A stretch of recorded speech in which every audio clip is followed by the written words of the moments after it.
I'm Bob Tracy, Senior Vice President at Independent Health, and I'll do a little bit of an introduction when we get to my section, but I really appreciate everybody being here and being in this session. Hi, I'm Richard Charles. I'm a practicing internist, chief medical officer, and physician lead for the IPA back in Buffalo, Great Lakes Integrated Network, and general physician is the organization that I lead.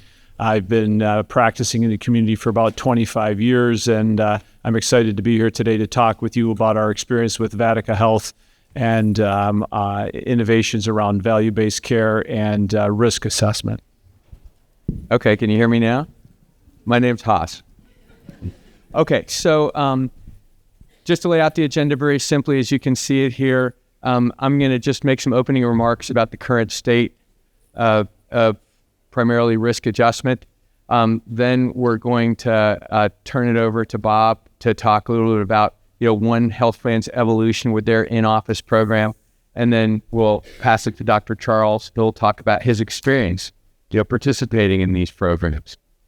So before we do that, though, we wanted to do a poll, just so we can understand a little bit more about who we're talking to. So if you guys could just take a minute to just answer these two questions, I'll click on the links and we can just take a look. Let's give you guys a second to do that.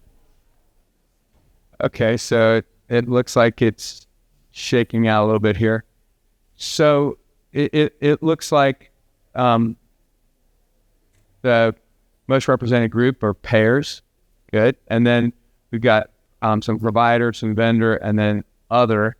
If you responded other, like someone just call out like, what's other mean? So put your hand up if you said other. MSM? Staffing? Yeah. Okay. All right, good. All right, let's look at the other question. I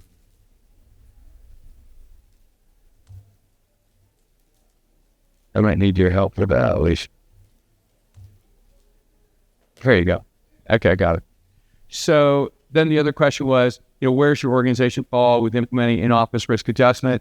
And it's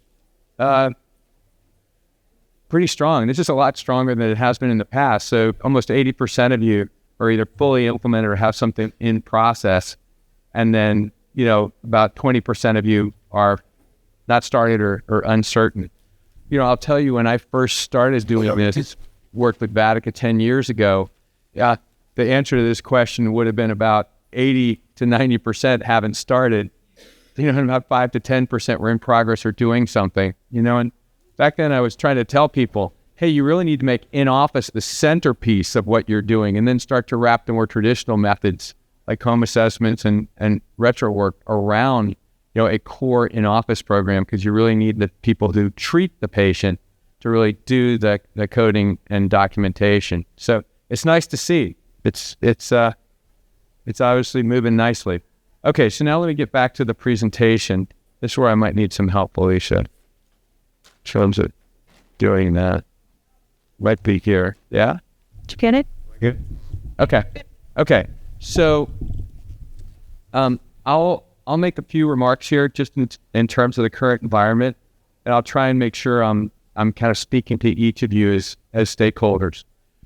So the game has changed completely now, right? So RADV isn't just a little speeding ticket anymore. It's a big fine. There's lots of consequences for doing risk adjustment wrong. The other thing you have going on is that you have this conversion from V24 to V28. There's a serious deflation in terms of risk adjustment value and the conditions that are still in the risk adjustment model. So you've got to be better than you ever were in terms of driving yield, and you have to be awesome at compliance, because if you make a mistake, you're going to pay for it, and you're going to pay for it big. And I think sometimes people have gotten comfortable that the government's behind in terms of audits, and ultimately what are the risks associated with doing something now versus the audit that shows up years from now. That's all going to change. I mean, if you just look at what's happening in the commercial space, right, where they're doing IVAs and SVAs every year on all the participants. I mean, we should expect that in Medicare Advantage. That's the new standard. There's a lot of enforcement that's overdue, and there's a lot of money the government can collect from the people who are doing it wrong, and they will.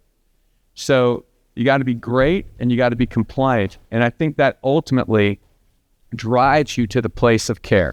It's that simple, right? If you're really going to survive and thrive in this new environment that's really going to fully hit in 2025 dates of service, and is already painful now, you're going to have to get really good at both of these things.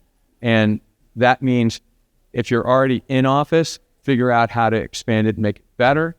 If you're in progress, move fast to get your programs implemented. And if you're still on the sidelines, you really need to get off the sidelines, because this is really the only way that you're going to actually be successful as a payer or an at-risk entity.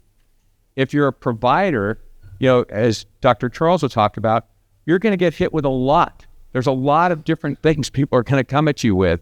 And you need to just kind of get your bearings around why payers are coming to you, what they're asking you to do, and, what kind of things, you want to consider pushing back on, or what kind of extra services are available if you need them. And ultimately, how do you participate financially in this process, right? Whether you're just a fee-for-service provider or whether you're someone who's in a value-based care or risk relationship, just understanding how these things are going to change how you get paid and what you get paid. It's important to know. And, there's a lot of resources out there from your payer partners, as well as, vendors or people that support you like an MSO. You just have to make sure you take the time to ask the questions that are really going to make a difference. And it's not too difficult to learn.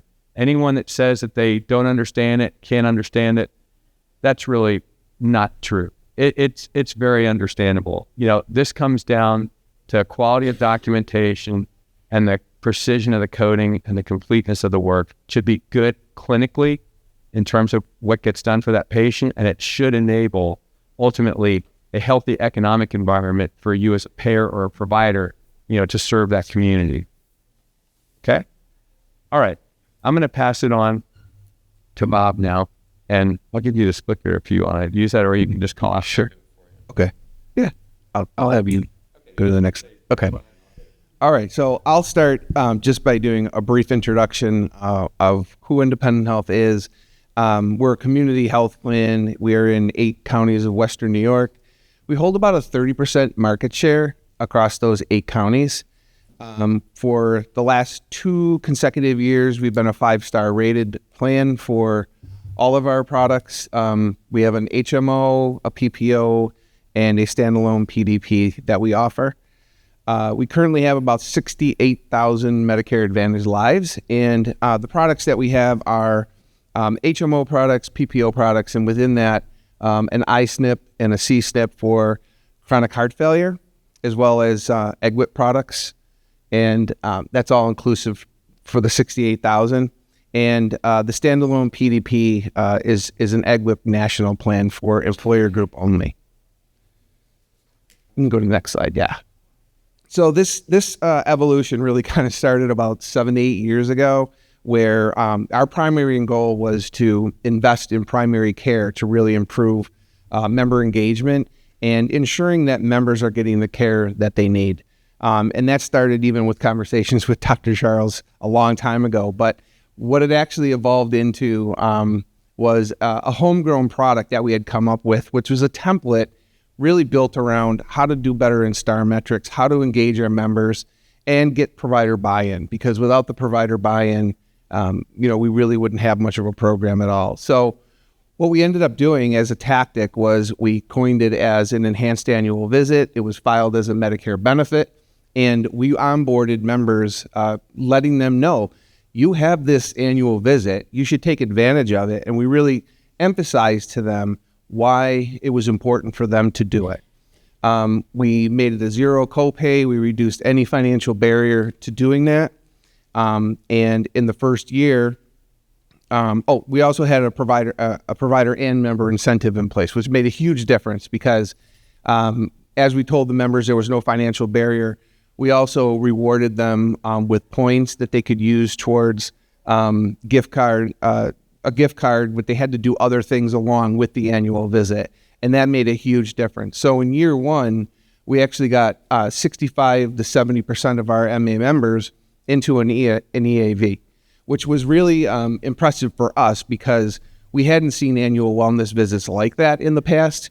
And so that was really proof that an annual well visit is something that members valued. As well as we also have a member advisory panel. We have about 12 community-based members that are sit on that panel. We asked them, what is really important to you? And a lot of them said, my relationship with my PCP. I value that. I don't want the health plan getting in the middle of that. And so the annual well visit was really just to make sure that members got that care and started to build trust. And it built trust between us, the provider, and the member. So if you want to go to the next one. So like all good things, they eventually come to an end, and providers felt the staffing crunch. They didn't have as many resources in their office, and they said, they came to us and said, we need more efficiency. This is kind of an administrative burden. A lot of it was paper-based. It wasn't in one system. It wasn't collecting all the information that they felt was really necessary. And they said, but it's got to be in our workflow. It's got to be easy for us to use. So we did a lot of searching, found Vatica, and it was really a game changer for us because it was exactly what the providers were asking for. Members, it was seamless for us to transition from the old annual well visit or EAV into this new one. And unlike some other plans who may have instituted this, we pay the provider their incentive upfront.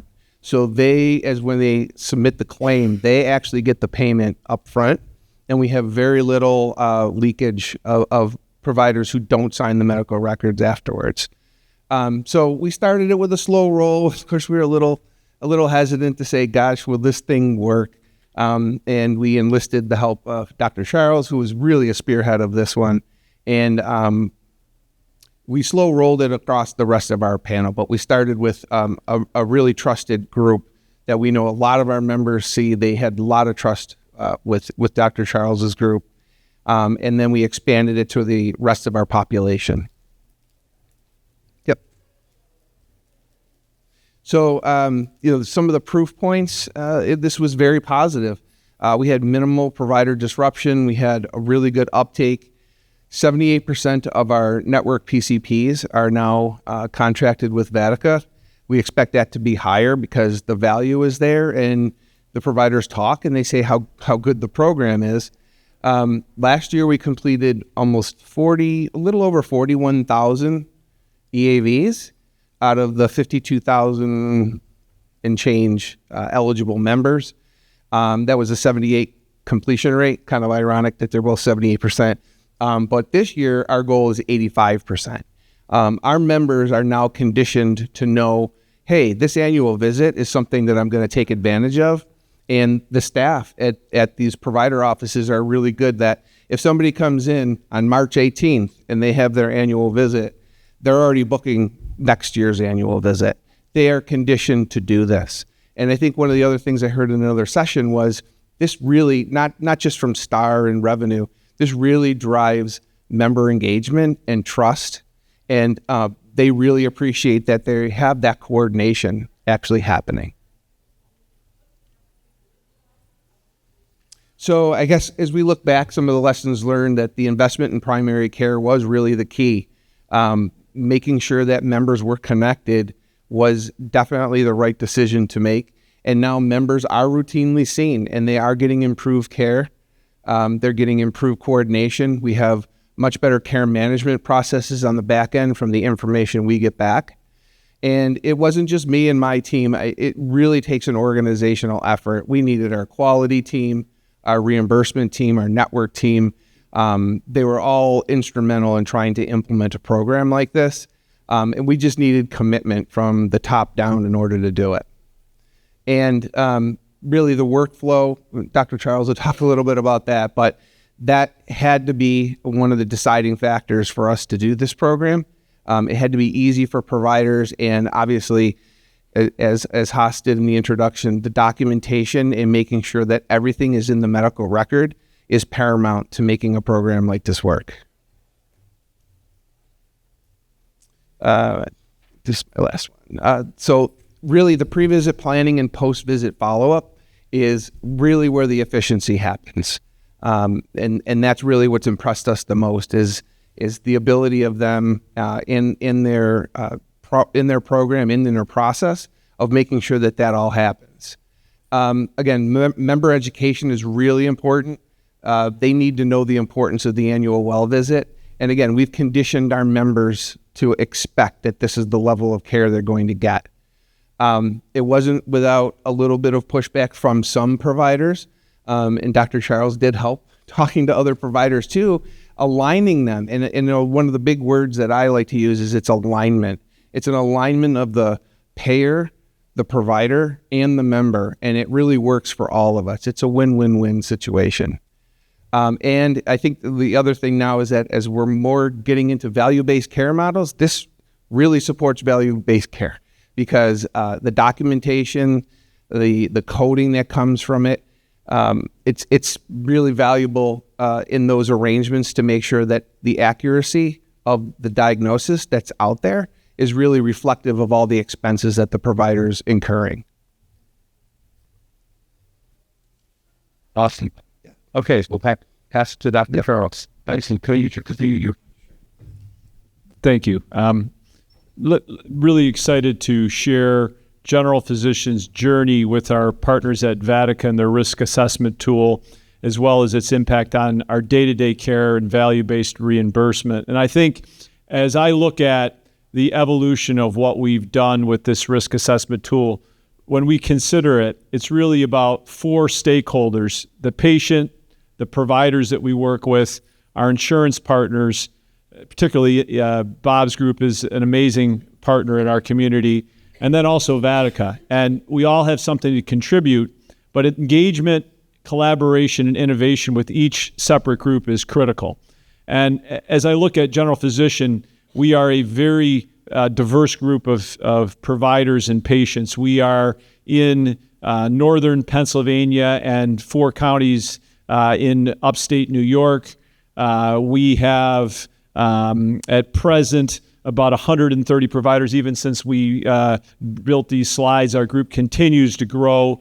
We were formed in 2010 and have rapidly grown as a captive of 2 local health systems and some of the university practices. So we are a very diverse group of providers, some academic, some private practice, who have kind of homogenated over time. So many different needs. And I think what's very true is that we're very patient-centric. So how does a risk assessment tool, the annual visit, how does that correlate into what we're doing as a provider, particularly as a primary care provider? There is just a fire hose of information that comes at you for that 15-minute visit you have. And how do you go figure out what it is that I want to accomplish? How do I, in the course of what I'm doing, make sure that I'm doing everything that is needed to make sure I risk assess, I make my HEDIS gaps, I make sure that the patient has been properly cared for their complaints. So this tool and some of the innovation that has occurred has really helped us move forward patient care for the community and improve overall what we're doing. And really, as you look at our group, we are multi-subspecialty. So it's really the integration with our health systems, our specialists, and our primary care providers to really give the patient the best experience and to really get their engagement and to build their trust not only in us, our health system, but also the insurer and what they're trying to accomplish to make sure that all these value adds that they have are really leveraged in their best interest. If you could advance the slide. Oh, you already did. Good, cool. And as you can see, as I talk, you can see our group continues to grow. We now have over 1,000 employees, 130 physicians, about 175 advanced providers. We cover about 120,000 primary care lives, which is a fairly substantial chunk of the local community. And our downstream revenue last year was about $227 million. This year will be somewhere between $250 and $300 million of downstream revenue. So from a health system engagement perspective, they are very interested in what they're doing. And our 2 systems we're really focused on tertiary care, a lot of neurologic and cardiologic care. So this whole risk assessment tool has really built their understanding of primary care as we've moved along in the last couple of years. If you can advance the slide for me. I think as we've evolved this risk assessment tool, if you look back a number of years, much to Bob's description about their old annual wellness tool, when we initially engaged with Vatica, we had a very difficult time engaging our providers. They thought that it was clunky. They were complaining about double documentation. It just wasn't something that they wanted to do. They couldn't see the value. So as we considered, how do you create value for a provider? Because in creating value for a provider, they're going to drop the code. But can they do more than that in the course of a visit? Can we get to some of these other things? So this pre-visit planning and minimizing the post-visit work, making sure that it's compliant and appropriate and accurate, but still making that time spent focused on the here and now, the care that you give the day you do your visit. Really critical. And what changed? Well, I think one of the things that changed is that Vatica was exceptionally innovative, exceptionally engaged. They continue to this day to work to innovate their product. You know, each year there's been over the last couple, a tremendous value at the provider end. That may not be visible as a payer. So I know a large portion of you guys are from the payer world, but it does affect what happens, because as I'm dropping the code for complexity, I am also thinking about what else goes into that, because having atherosclerosis of your aorta is a lot more than just that. And so we have to get our providers to think about that. And that's something that we spend a good deal of time in our organization and in the local IPA discussing is, so you have this illness, we're going to get a test, but what are we going to do to make that person's experience, their care, their engagement? Who needs more? Who needs some of this care management that's out there? And so Vatica has been a critical part of that. And when you add that to a group like IHA, which is willing to listen, you know, when we went to them and said, you know, we think this is a better way for you guys to go, when they ask us the question, they were engaged up and down their organization. And it was a very, very positive experience for us. And I think we bought in to what they had some uniqueness, right? Because not only do we have uniqueness amongst all our providers, but each insurer we work with has some uniqueness. You can advance the slide. You're right on it. That's great. The valuable results of this from our perspective as a large multi-specialty practice with a large patient panel who's looking to engage in risk is we can really get a better idea what the true risk is. There's been a considerable education of our providers around risk assessment, but it really goes beyond that. Is you look at these risk categories, what they'll do pre-visit is they'll tell you, you have these HEDIS gaps that are open.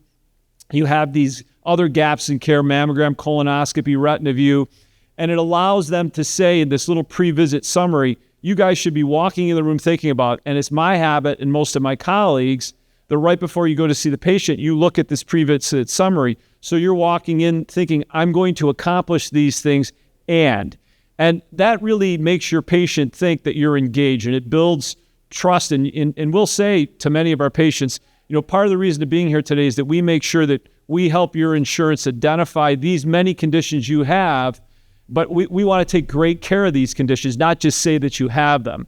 And I think that's one of the things that this pre-visit planning really allows. And I think as it moves forward, this tool, if it were to become more available in some of the EMRs for point of service, it can even be more enhanced in that regard. So I think there's future benefits that can occur as we start to work not only as a provider, a payer, and a risk assessment tool, but also with the EMR engagement.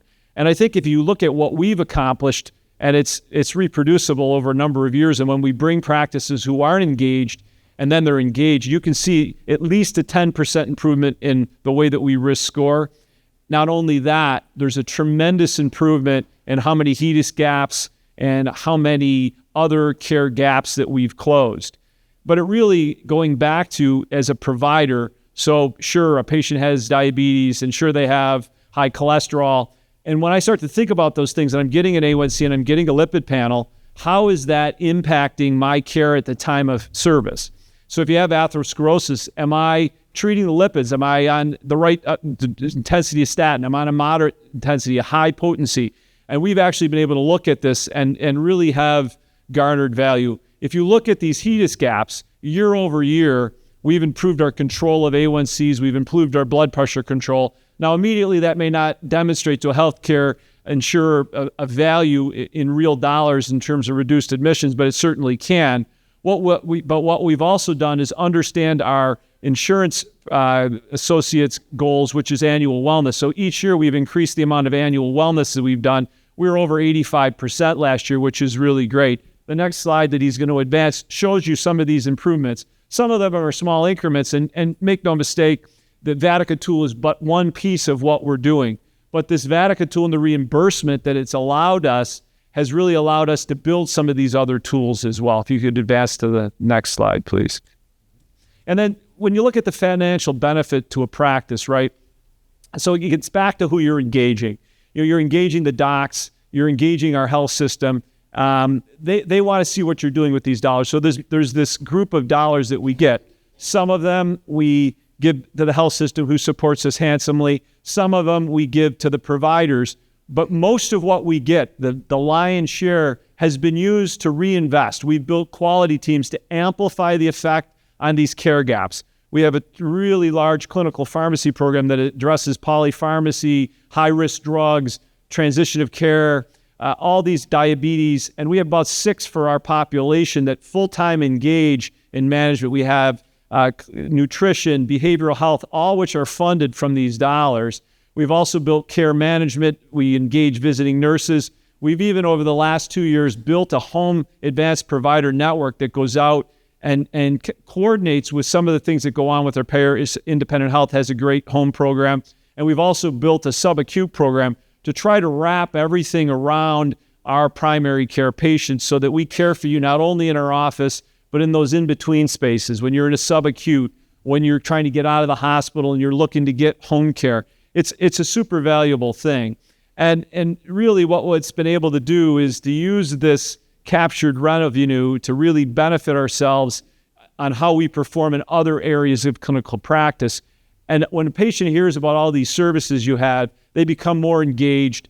And we do try to emphasize the only reason that we can get here is because of the help that our insurance associates and Vatica has allowed us. And it really is a great way for them to see the value of what they're doing. To get back to Bob's point, emphasizing scheduling that annual wellness and scheduling that visit is really critical.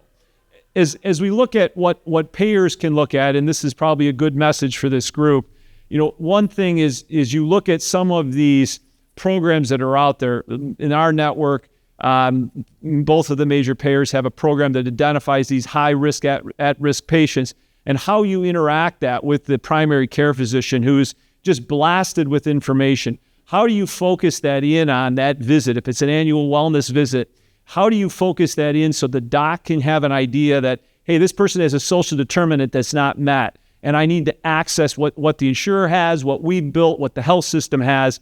It really working with your partners in primary care and your partners in practice to do that, and to work with the insurers in your network and the systems really is critical, I think. And I think one of the other things that has happened in our area is we recognize that our partners, particularly Independent Health, really value this annual wellness. And I think the reason is it allows you to do all this. But some of the payers, and there's some logic that to this, let's do one of these Vaticas early in the year. Why? Well, you're dropping the codes early and often. You're addressing these gaps. You're starting to identify these patients that need more, right? There's a lot of risk assessment tools out there. There's a lot of ways we correlate risk. Everybody does something a little different. But this is a tool that's right there in front of the doc. They have to react to it. And all this information that comes in really gets focused at that Vatica visit. Now, mind you might say, well, if you're doing these visits outside the annual wellness, maybe you're not focusing on the annual wellness. Well, we are. You saw that previous slide where we've got the 85%. So we're still doing the Vatica visit and this annual wellness. It's just really philosophically what is in the insurance mind the best way to do it for their panel of patients. But we treat everybody agnostically. We are trying to get this sort of behavior with our providers where you're thinking about how do you take all these data streams, and there's a lot of them, and pay attention to those salient pieces of information that allow you to provide better care. If you'd advance the slide for me. And I think if we look at, what some of the best practices are, we also want to keep the work at the back end low. We want it to be compliant, right? So we want to meet the standards, the meet standards. We want to make sure that somebody's reviewing that. But what we've been able to do with GP is to bring that time down. So there's that, oh shit, I got to close a Vatican at the end. We've got that down to a couple minutes, but there's still value in that because things do pop up. We do have our docs go back and look, and it really does make a difference not to have to spend as much time post-visit because I'm focusing on those patients that are in my office that day and really trying to make sure that they provide the best care. Kind of as key takeaways, I think that collaboration with the payer, the Vatica, the insurer, and the provider is the critical arm to success. I think really working to make sure that you're engaging your providers. A lot of times that comes down to financial, but they see the value when their patients are getting all these additional services. Really trying to keep the provider work to a minimum because really in that so-called 15 minutes, if you look at what we're trying to do, it's already overwhelming. So this tool and the work that we've done with our local payers, particularly Independent Health, has been just so critical to the success of what we're trying to do, which is make a healthier community.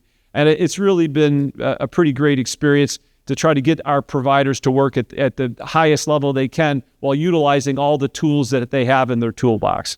So I appreciate your guys' time today, and I'll pass it back to you.